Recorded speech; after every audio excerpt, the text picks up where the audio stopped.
Hey traders, it's 20 to 12 here in the UK. My name's Mark Owen from Trade and Train. Just going to have a quick look at a few markets that are of interest.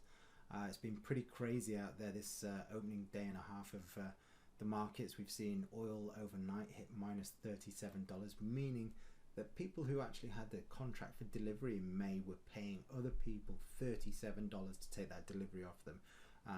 Who would have thought we would have seen that in our lifetime? But what it does, it means there's going to be opportunity, whether it's now or later. There's definitely opportunity here in the markets.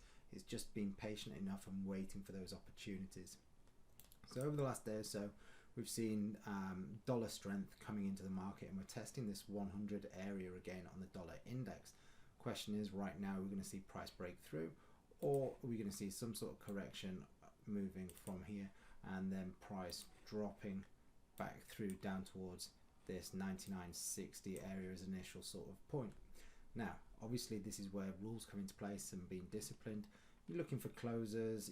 You don't want to just trade as the market pops through. You know, as we see here, price has popped through the 100.3 and it's potentially starting to reverse reject that area. Wait for confirmation, be disciplined, and see what opportunities the market will present over the next day or so.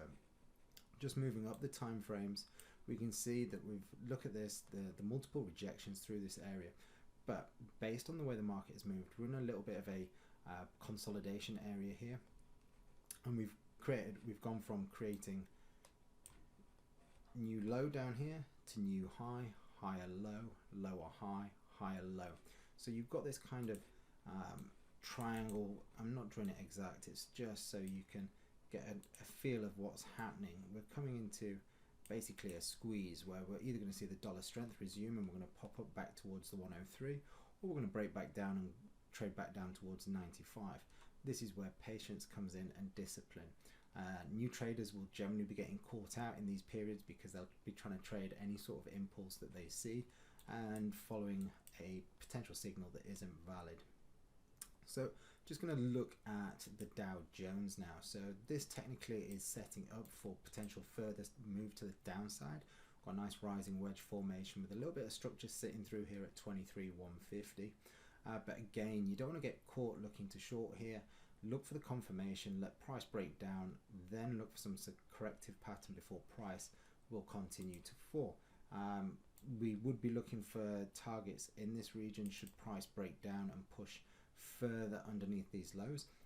Catalyst for this would potentially be something along the lines of first quarter earnings being released. We're in the second week of those being released right now. I don't expect earnings to be good, but then again, you've got the Fed pumping trillions of dollars into the market to help keep all equity prices afloat, and obviously they're putting in some fantastic government packages, not just to keep equities afloat, but to keep long-standing companies from going into administration. We're seeing some household names right now that have basically gone into administration or have actually folded. So watching for further downside here on the Dow Jones, but again, trade with rules and with caution. Moving over to gold. Gold, if we look at gold, we've seen gold benefit in times of uncertainty, and usually this is the case. You know, when we see stock markets come under pressure, we see recessions, we see those safe havens start to profit in these or appreciate in these times of uncertainty. However, when there's panic sells, what happens is you'll find that during this panic sell here, this is when the stock market really did come under pressure in the initial coronavirus pandemic.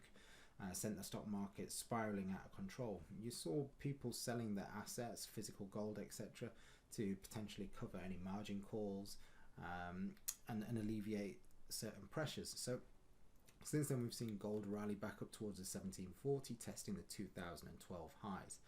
Now from here, we've got a couple of things that could potentially happen. We could see gold push down towards 1640 before we get the next impulse movement up, or we could look at a break above 1700 and look for further impulse movement up.